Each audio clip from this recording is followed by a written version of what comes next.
esta mañana me levanta cubierto al invasor. ¿Cómo estáis, Macari? ¿Tiene algo que ver, weón, el exitazo de La Casa de Papel con el clima de subversión global? Millones de televidentes celebrando como grupo de anarquistas, Sí, esos son, ¿no? Birlan al sistema, a la policía, al Estado y a todo lo que significa. el lumpenproletariado, en versión clásica. Porque no está, porque tampoco es que sea una célula política los que están en la Casa de Papel, pero son delincuentes con un rol. No, pero, o sea, claro, están desafiando la autoridad del Estado. O sea, si uno le hace caso a Jung, ¿ah? Hay en el inconsciente colectivo en el último tiempo una energía que se organiza en torno al desafío de la autoridad. Sí, Y cuando tiene una serie que tiene el éxito en Netflix, como La Casa de Papel, te habla de que esa energía viene andando. Porque no hay nadie que no haya visto La Casa de Papel que no quiera que los ladrones se salgan con la suya. Estamos hablando de la primera temporada, porque la segunda ya es... y que no quiera conocer a Tokio también, pero bueno, es un comentario más. No, y que Tokio termina en Falabella, ¿no? De modelo de Falabella, Sí, de rostro sí. de Falabella. Sí, hay una tradición ahí No, yo no que... creo que sea una traición, yo creo que no... Mirarlo en términos binarios, de bueno o malo, es el error. Ah, hay a la vez que una capacidad, porque esto está todo en la escuela de Frankfurt. Ah, o sea, el sistema simbólico del capitalismo tiene la capacidad de absorber a todos los elementos que en principio son contraculturales. No, los jeans en los años 60 son un símbolo del hipismo. Usan esta indumentaria rústica, que era la que usaban los buscadores de oro en California, no, para no tener que vestir trajes desastres de oficina. Y los Levi's, los jeans Levi's terminan costando más que un pantalón de vestir. Y después te lo venden con Por lo roto. icónico, claro. Sí. No sé, lo central es comprender eso. Yo creo que todo lo que atravesamos que tú no estás aquí o allá, estás aquí y allá. Hay subversión al Estado en los asaltantes de la Casa de Papel, al orden institucional, y eso está muy presente hoy día en Chile, ¿no? Está el orden, está hackeado, está impugnado, está cuestionado, pero no es desde el lugar cliché, no es desde el lugar de la clase obrera que ya no existe, ¿no? Es también desde la cultura pop, es desde el videojuego, es desde la cultura de masa. Y en ese sentido hay que entender como una integración finalmente de todos los factores, ¿no? Porque el sistema incuba su propia destrucción, no hay ningún sistema que venga a reemplazarlo de arriba para abajo. Murió la revolución, murió la idea de vamos a sacar este sistema y de arriba para abajo vamos a poner otro sistema. No, el sistema deja de hacer sentido y engendra su propia autotransformación, y en ese sentido es mucho más orgánico, si tú quieres, es menos ideológico. Y abre muchas preguntas, porque efectivamente rompe los relatos tradicionales. Y Claro, porque básicamente el proletariado muere en el siglo XX, lo que tenemos son clases medias, sin aspiración de ser proletariado. El movimiento de la izquierda tradicional realza el proletariado, ¿no? Y propugna el triunfo del proletariado sobre la burguesía en todas sus variedades. Y lo cierto es que hoy día en el mundo hay menos proletariado y más clases medias precarizadas, lo que tú quieras. Pero ya tienen otro relato, otra idea de sí mismos. Hay otro imaginario. pero ¿cachai? Que es heavy porque más dificulta todo el análisis porque suponiendo que estamos en presencia de un cambio epocal, uno cuando mira la historia, los grandes cambios epocales, estoy pensando en lo que uno puede conocer, generalmente se cuentan como momentos ya definitivos, donde las transiciones pasan como piola. O sea, digo, cuando uno aprende así que pasa de la sociedad esclavista a la sociedad feudal, la sociedad capitalista, etcétera, pareciera como que de repente pestañaste y pasó. Y nosotros estamos en ese pestañazo, digamos. Es lo que hablábamos un rato atrás antes de prender el micrófono con el tema de la democracia directa. Tú decís, vamos para allá, vamos a la democracia directa. Y yo me pregunto, Claro, ¿cómo? Google no es un buscador. Google es una forma de organizarnos, de pensar, de vivir. Desde el seno del capitalismo, desde Silicon Valley. Y eso es lo que tú puedes observar. Si, la crisis que estamos viviendo en Chile es también una crisis de las herramientas tradicionales para darle sentido a lo que estamos experimentando. En eso radica su problemática, ¿no? Las cajas de herramientas de nuestras generaciones no alcanzan a moldear o a contener la radicalidad de todos los fenómenos que se están produciendo a la vez, porque lo que queremos básicamente como premisa discutir en este podcast especial de El Padrino sin Alberto, ¿no? Es la crisis de sentido, de comprensión de algo que parece que fuera, en el caso chileno, una crisis por el exceso de desigualdad. Que yo me niego a pensar que tiene que ver exclusivamente con eso.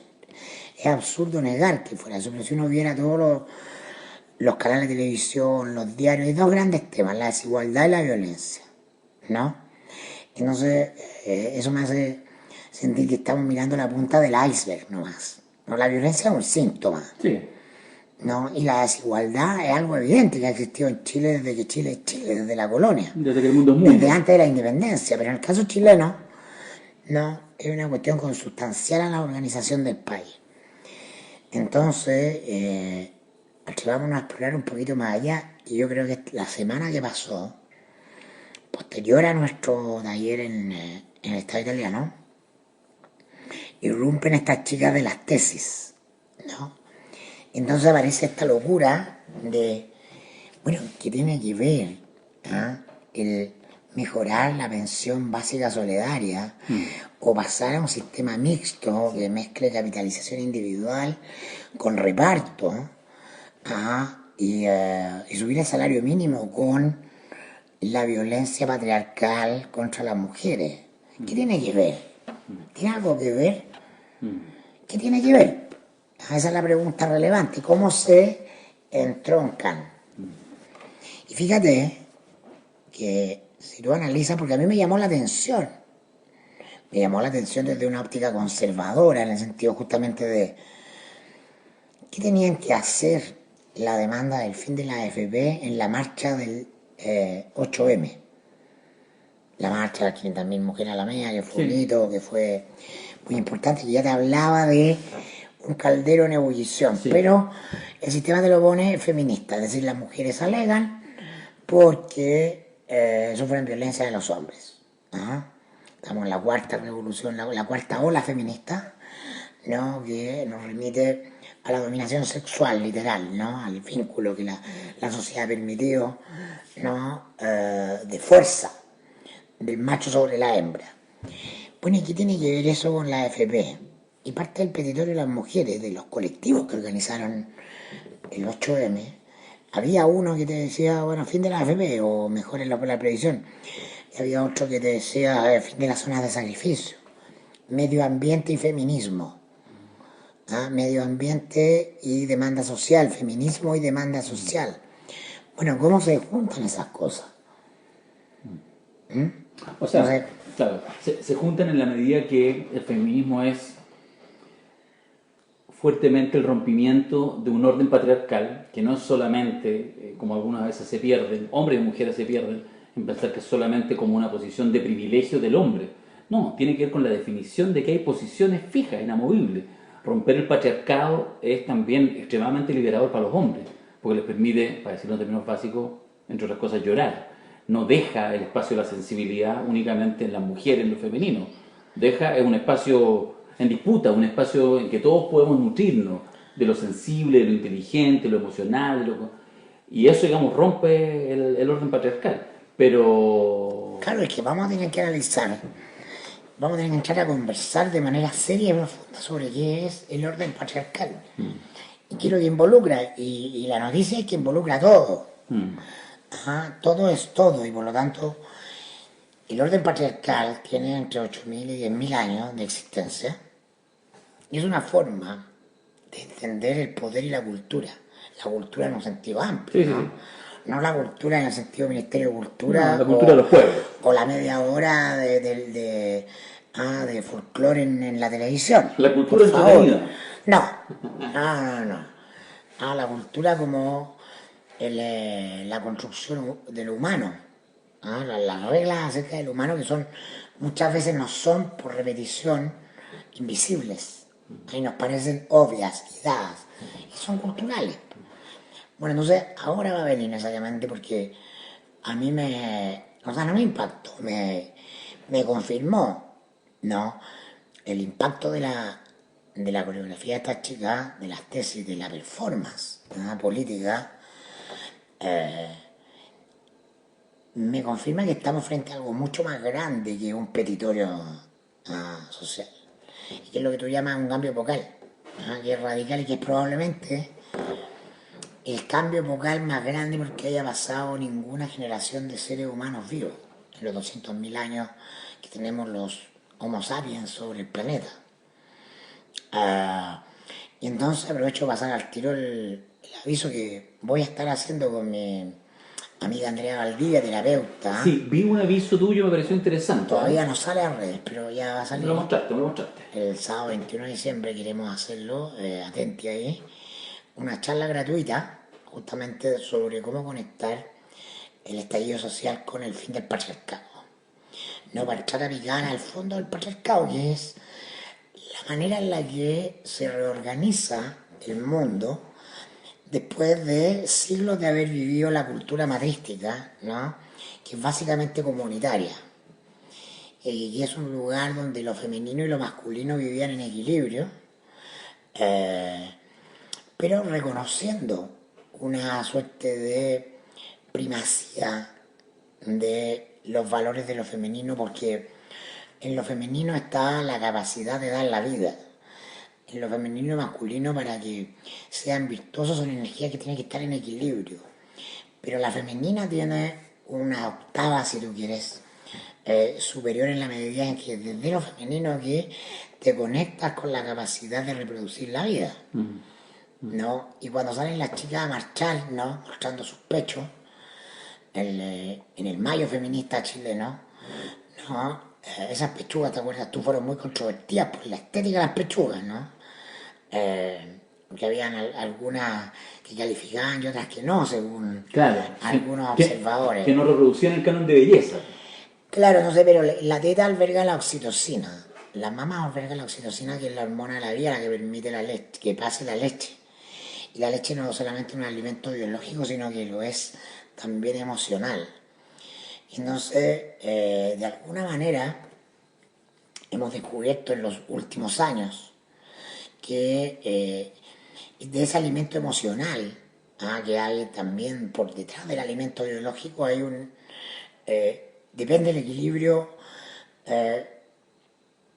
psíquico de los individuos, su estabilidad, su capacidad de amar, de empatizar con otros seres humanos, de conectar con otros seres humanos, y al menor nivel de apego, a menos tiempo de amamantamiento, mientras más tiempo transcurre entre el parto y el momento en que ese niño es puesto en el pecho de la madre para sentir el calor de su madre, hay mayor sensación de vacío. Pueden pasar segundos o minutos que son decisivos e irrecuperables para que un ser humano conecte con el amor.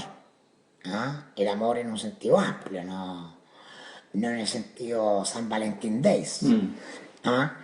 Y entonces, a menor nivel de amor, de apego, va a haber mayor sentimiento de separación, de daño y de temor respecto de los otros seres humanos, es decir, menos nivel de empatía. Hay mucha más probabilidad que un sujeto, independiente de su posición social, sea un delincuente de cuello corbata, o un saqueador, o un autor de portonazo, porque tiene menos empatía con el otro. Entonces, cuando hablamos del fin del patriarcado fin de organización de la sociedad a partir de reglas de dominación de unos sobre otros, reglas externas, porque en el matriarcado lo que prima es la emoción, la conexión emocional. Cuando un sujeto está estabilizado y equilibrado, no necesita reglas externas. No necesitamos que la escuela nos normativice. No necesitamos que el Estado nos normativice. No necesitamos que la familia nos normativice. No necesitamos que el trabajo nos normativice. Conectamos auténticamente con lo que somos, y eso es lo que nos conduce a un tipo de sociedad no violenta radicalmente diferente a la que tenemos. Entonces ahí está la clave, para mi juicio, de un momento donde están impugnadas todas las formas de autoridad. Hemos visto en los últimos 10 años cómo se desploman todas las formas de autoridad externa al individuo, todas las construcciones normativas que tiene la Iglesia Católica en Occidente y en Chile, por lo pronto es la gran constructora de normatividad en muchos ámbitos, particularmente en la moral sexual. ¿No? Ahí está su peso, su carga histórica, relegando a la mujer a un segundo lugar. Pero el profesor en la escuela, el papá, no, los seres humanos no necesitamos que otros nos pongan normas. Entonces algunos me han preguntado, Mirko, ¿tú qué eres? Yo siempre he dicho que yo no soy de izquierda. No, porque yo soy anarquista, al ecoanarquista, en el sentido de que hay un orden natural, ¿no?, con el que tú te conectas, en la medida en que tú te conectas con ese orden, no necesitas que te normativicen porque eres naturalmente empático y conectado con todo lo que hay. Vas a buscar equilibrio en tus relaciones a todo nivel. No vas a ser abusador en la casa, no vas a abusar del otro en el trabajo, no vas a pedir más de lo que recibes. Eso es un sano equilibrio. Y por eso que buena parte de la crisis de lo social tiene que ver, en los últimos tiempos, los últimos 20 años, también con la explosión de la psicoterapia, ¿no?, que es una cuestión que se expande, sobre todo en Occidente, ¿no? Es decir, vemos desequilibrio en la sociedad, pero a la vez nosotros como individuos nos sentimos profundamente desequilibrados. Y el desarrollo de esa búsqueda del equilibrio interior, ¿no?, es respuesta al desequilibrio que vemos afuera también. Entonces es más complejo que simplemente la plata de la AFP. Yo tengo una diferencia que no lo voy a profundizar porque no me parece relevante, una diferencia con Mirko respecto a la concepción de lo que entendemos, digamos, de este fin del patriarcado o el surgimiento del feminismo. Básicamente mi diferencia, solo para poner el titular, tú tienes una mirada más como sistémica. Y tú lo decías, como muy como de una vuelta al origen, a la naturaleza. Yo tengo una diferencia ahí conceptual, teórica, con la idea de que el patriarcado, porque el patriarcado tiene 8.000, 10.000 años. Ya. Antes de eso vivíamos, coincide la construcción del patriarcado con la creación de la agricultura. Sí. La agricultura no es natural. Sí. No, pero está bien. No, pero lo que quiero destacar es lo siguiente, es que más allá de efectivamente de si al patriarcado uno le pone el matriarcado como una opción alternativa, yo tengo mi diferencia, tengo mi duda. Yo siento que en el fin del patriarcado muere cualquier orden natural que devenga del género, ¿ya? Pero más allá de eso, bien.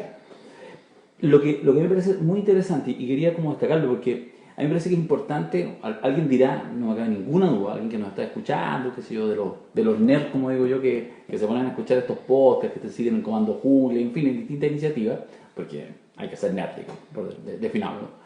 Entonces la gente dirá, pero 2 hombres hablando de esto, ¿y sabes qué? Voy a ser radical. Sí, bueno, está muy bien. Primero porque al hacer un podcast uno no niega la palabra a nadie, o sea, cualquiera agarra su celular, lo prende y hace un podcast.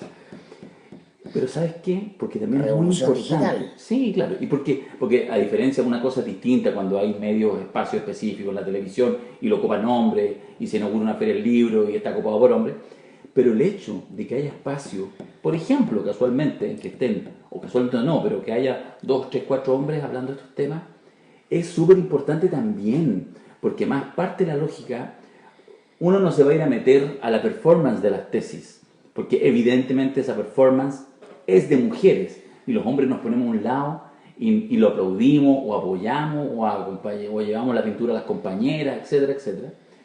Pero el hecho de hablar de estos temas, el hecho de que efectivamente los hombres empiecen a, incluso lo complejo, a separarse del macho, porque en el fondo esa es la crítica no a los hombres, es al macho, entendido como esta construcción cultural de un hombre que tiene ciertas condiciones excepcionales que lo hacen pararse en una posición dominante en el mundo. Dominación que, como insisto, siempre se vuelve en contra porque te impide... Pero yo voy a ser más provocador y más radical aún, y me gustaría proponer que justamente cuando se trata, porque estoy completamente de acuerdo contigo, o sea, reducir el fin del patriarcado o el movimiento feminista al abuso del hombre contra la mujer o a la necesidad de igualar los derechos de las mujeres con los hombres, es no comprender la radicalidad de que el patriarcado afecta por igual, no más, a hombres y mujeres.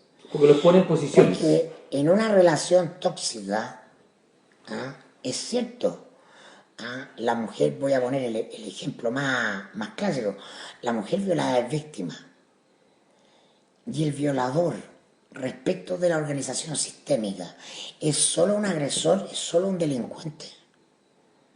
O también es víctima de algo respecto de sí mismo. Y yo defendí muchas veces con Fernando Pausa en Radio La Clave. Me acuerdo cuando estaba el tema del abuso sexual, porque tendemos a pensar binariamente. No es Fernando Karadima una víctima del sistema de normas en el cual fue educado, claro, desde la familia en la que fue educada, en la sociedad en la que fue educada, que lo obligó a reprimir su sexualidad, claro, probablemente homosexual. claro. O nos vamos a quedar en que solo él usó su poder, ya consumado en la madurez, contra ¿de dónde emana esa distorsión? Perfecto. Entonces todos somos víctimas y victimarios, hombres y mujeres somos víctimas del patriarcado en la medida que nos desconecta de nuestra naturaleza porque no permite expresarla, ¿no? O sea, tenemos 10 años en que tú tienes un movimiento de minoría sexual o de liberación homosexual, ¿no?, que permite la expresión de eso sin que sea aplastado, pero por siglos, ¿no?, un macho no podía tener conductas homosexuales salvo en espacios privados reservados, por lo menos en esta cultura, sí, claro, no en los griegos, por ejemplo. Pero entonces, en la medida en que siempre haya un sistema de normas externos a los seres humanos, que los seres humanos no construyan autoridades de sí mismos, sino que le deleguen la autoridad a otra, va a haber patriarcado. Y por eso que estamos en el despertar del patriarcado, aquí probablemente faltan un par de siglos, 3 siglos, no sé. Estamos frente a la demolición de las cuestiones más evidentemente tóxicas del patriarcado, las distorsiones, pero son cuestiones profundas porque son 8.000 a 10.000 años. Pero una hueá que es bacán, yendo. Los socialismos reales eran patriarcales. Absolutamente. La idea de partido único era patriarcal, la vanguardia organizada del pueblo. Justamente, eso el orden. Patriarcado, sí. La jerarquía y la estructura. Y por eso yo creo que es súper interesante cuando uno ve el tema de las tesis. A veces la performance artística puede ser interesante, pero de repente son débiles conceptualmente. La de las tesis es extraordinaria. Y la culpa no era mía, ni dónde estaba, ni cómo vestía. El violador eres tú, son los pacos, los jueces, el Estado, el presidente. Y es notable porque hace la pasada completa y porque además, lo pregunto socarronamente, si esta creatividad hubiera surgido hace 2 años atrás, en que el presidente no era el presidente, sino que era la presidenta, ¿no habría tenido sentido esto? Habría tenido igual sentido, porque efectivamente la figura de ese tipo de poder... Igual de sentido, pero menos tensión. No, claro, menos tensión. Pero lo que digo es que... Porque Piñera probablemente, sí, Dios nos juega los dados, es el personaje arquetípico que representa en sí mismo, en su persona, no por ser de derecha, porque tienes políticos de derecha, sí, que no enervan como Piñera, no por su biografía, que representan, nos encarna todos los símbolos de lo que la sociedad quiere dejar atrás. Es fantástico. Yo creo que ahí uno tiene que sencillamente sentar y ponerse a aplaudir nomás, pues, mirar desde la galería. Claro, sí. Yo era un guionista. Sí, sí. No, pero de verdad el aporte que ha significado a esta altura el tema... Es un juez que nos juzga por nacer y nuestro castigo es la violencia que ya ves, es femicidio, impunidad para mi asesino, es la desaparición,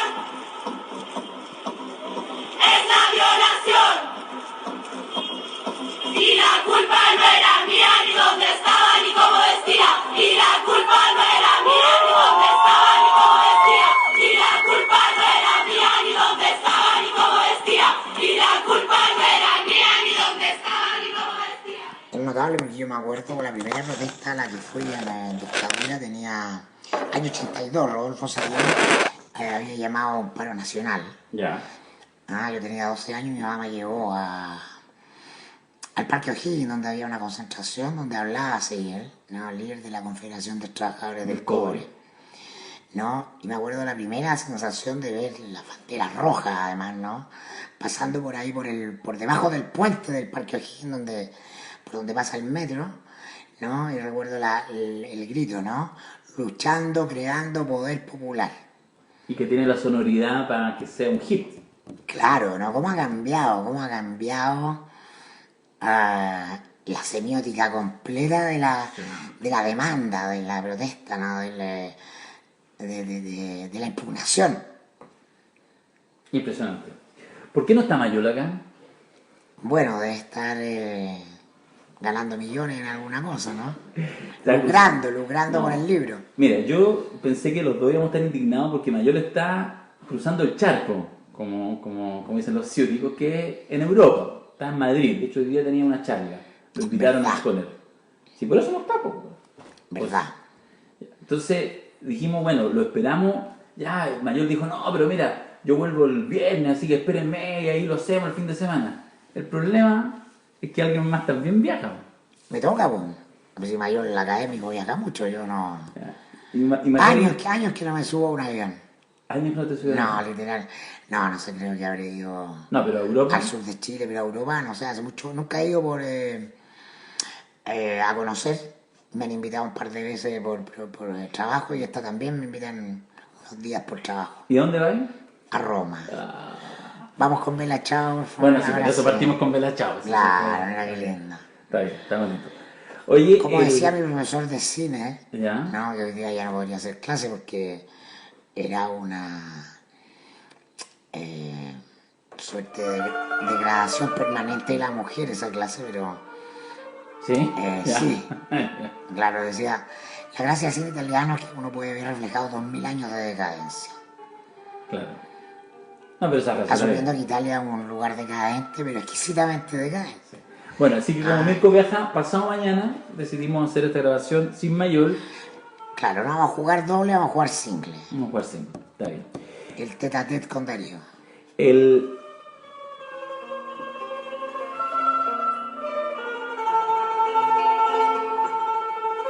Ya, esta música es solo para decir que pasemos el aviso, porque después se nos olvida. Y algunos me alegan. Mandolina se llama ese instrumento. Exacto, y la canción es Apolonia, que está en la banda Yo les sonora. recomiendo una película que se llama La bandolina del Capitán Corelli. Sí, de hace unos 15 años atrás. Sí. Sí, una buena Una película. película romántica, bonita. Sí, deja ver. Tú la quieres ver antes de viajar.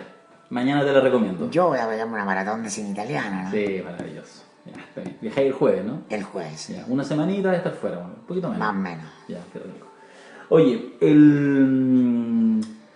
no, lo que digo, que siempre se nos olvida. Hay seminario, vamos a hacer el seminario de la versión larga del Padrino. Ya, lo dejamos informado ahora completamente.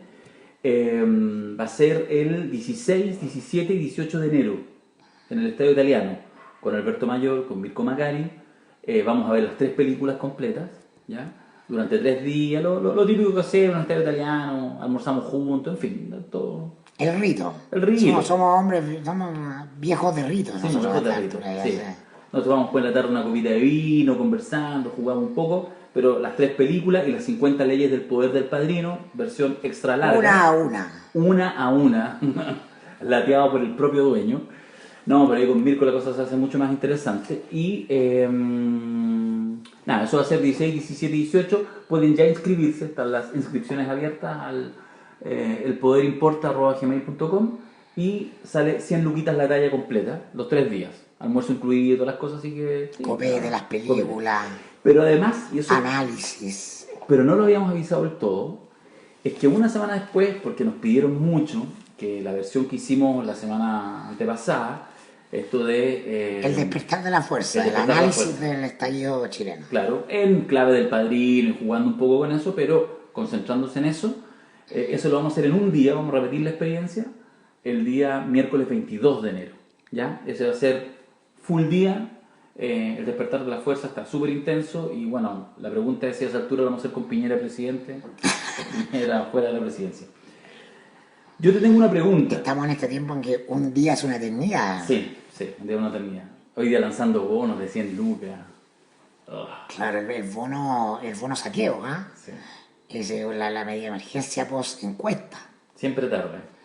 Es que el bono es la medida desesperada, cuando tiran el bote salvavidas, el Titanic, lo tiran al mar y ahí se tiran algunos y se salvan, pues, ¿no? O se intentan salvar. El resultado a las encuestas del lunes. ¿No? Es que no... Claro, porque el presidente literalmente no existe en las encuestas, está desfondado por la derecha y por lo tanto nos enfrentamos a un sistema, el sistema político chileno, al que le falta su pieza central. ¿Ah? Si esto fuera una máquina o un reloj, le falta la rueda del medio, que es la presidencia. Sí, esa es la gravedad. Portales nos decía, ¿no? El sistema político chileno se basa en la presidencia. Eso es lo que creamos, lo que construimos. Y en este minuto esa presidencia es igual a cero. ¿Ah? Cero energía, es ¿cómo se llama cuando uno tiene un ataque cardíaco?